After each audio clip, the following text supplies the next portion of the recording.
meltdown, Callie had moved into the spare room, and he worried that it was the beginning of a division between them. The new doctor, Harry Higgins, had assured him that giving Nigel time to adjust to Callie being their stepmum was wise. Braden was torn. He wanted the best for Nigel, but there was no way he was going to let Callie go. If he'd been a stronger man when Julia had died and kept the boys with him and not relied on Sophie so much, maybe Nigel would have handled his grief easier. "Patience, my darling." Callie's lips brushing across his cheek made him feel a little better. "I'll go and order for us. You grab yourself another beer." At least Callie had agreed to stay in a room with him at the pub tonight. The boys were sleeping over at the Malone house under Ruth's care. "The usual steak with mushroom sauce?" she asked. "And garlic bread?" "You know me well." "I do." She dropped another kiss on the top of his head, and he squeezed her hand as it rested on his shoulder. Braden watched as she walked across to the bar, stopping to chat with several people as she passed their tables. He shook his head with a grin. Callie had only been here a short while, and she had made many friends. A surge of love rose in his chest, and he vowed he would fight to keep her with him for the rest of his life. As Callie left the table closest to the bar and walked across to the counter with Sophie, Braden's attention was taken by a sudden movement across the table. Kent half rose in his chair, his face leached of all colour as he stared at the doorway that led out to the street. "What the?" he exclaimed. Chapter 2. Harry.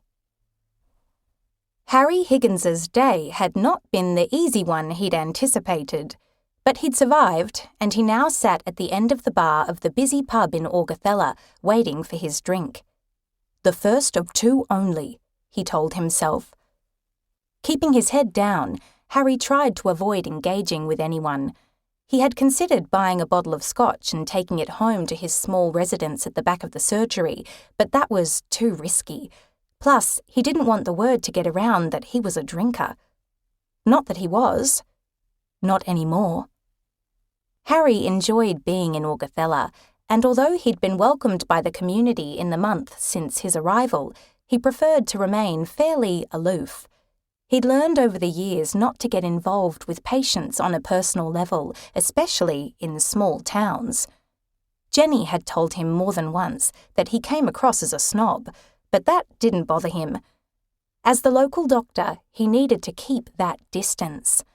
Although he had been invited and accepted some invitations out to local stations. He didn't mind weekend duty at the small Augathella hospital. This was his third. He had foolishly expected Saturday to be a quiet day. He'd packed his lunch at 7 and picked up a book that had just arrived in the post. Time travel fiction, not a medical text. As he sat in the back courtyard of the hospital in the warm winter sun, he anticipated an easy day, without having to do too much in the emergency department. This small town would suit him very well for the remainder of his medical career. What a cop-out! He blocked Jenny's voice from his mind, the voice that never left him, even though she had. So much for his quiet day. Today had been a shocker. On his last Saturday shift, Harry's only patient was a local farmer who'd come off his horse and suffered a slight concussion. Today he had expected much the same. "My wife insisted on bringing me to the hospital," Craig Wilson had said. "Between you and me, Doc, it was only so she could have a coffee in town. I've had worse falls than this one in my time on the land." He shook his head and grinned. "I needed some stuff at the rural store anyway, so I gave in. She's down at the cafe and I'm off to the store when you give me the all clear." They'd had a long chat, and Harry had learned more about the district.